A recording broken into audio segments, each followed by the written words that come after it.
Chapter 26. The Moose traveled to games in a pair of broken down vans that Virgil worked his mechanical magic on to keep running. Fred's shifts at work made it almost impossible for him to go with us as our coach, so Virgil did that as well as captain the team. Our gear was stacked on the roof. We were crushed together, except for Virgil, who did the driving, and the front seat passenger. We'd doze off to the smell of feet and sour breath and the sounds of snoring on those long, pitch-black northern drives, some of them 300 miles or more.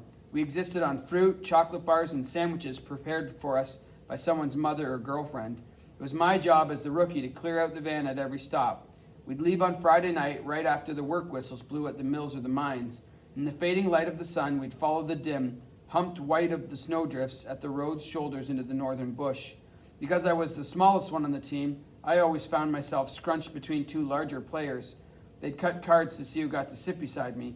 I took up less space, so there was more room for those on either side to get comfortable. Often, while the others were sleeping, I'd look out the window and watch the land flow by. Some nights there would be a moon, and the shadows it created were spectacular. Trees became many-armed creatures looming across the road. Lakes were shining phosphorescent platters. Ridges and scarps were fortresses capped with snow. Rivers were serpentine swaths of a deeper black. I loved every inch of it. I'd largely given up mourning the loss of my early life, those days on the land with my family, but the sadness filled me at times as we drove through the night. Whether our destination was Gull River, Long Lake, Red Rock, White Sand, or Gunungaming, we were welcomed into the community and billeted with families who took good care of us. Sometimes 5 or 6 players would hunker in with a family of 12 in a small clapboard reserve house, bodies sprawled all around the wood stove or laid out in rows across the main room. They served us rabbit, beaver, and moose. When the time came to play, we'd all tramp through the snow to the rinks. Sometimes we played on rivers or lakes or ponds.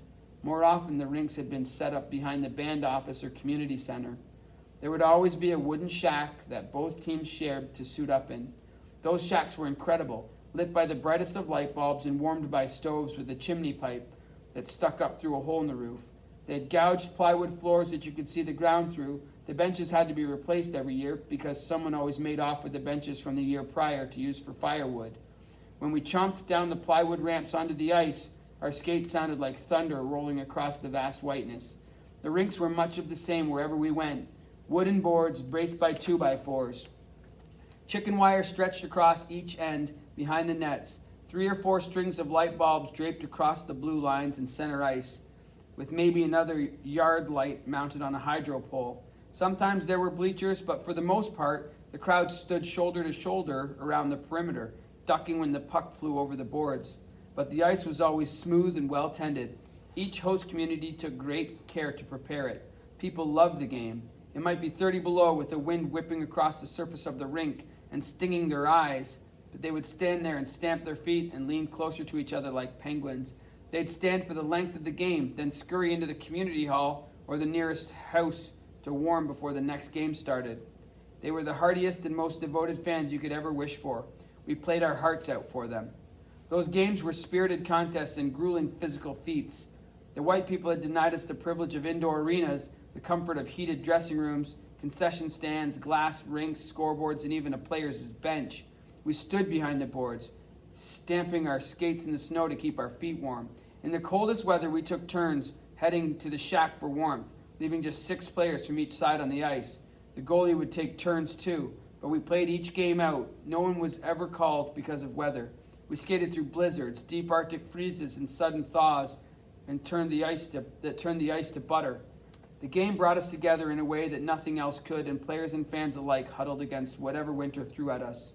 We celebrated every goal, every hit, every pass. Sometimes there were fights, as there are so often in the game, but they were never bitter, never carried on beyond the next face-off.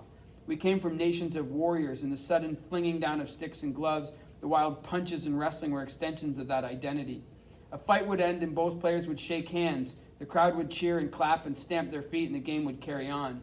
Everywhere we went, I was greeted with laughter because I was so young and so small. We played 5 games at the end of that. First winter. At the beginning of each game, I hung back as Fred Kelly had asked me to do. But when I had seen enough, I jumped in and the laughter died away. The higher level of play with these bigger and better teams did not stall me.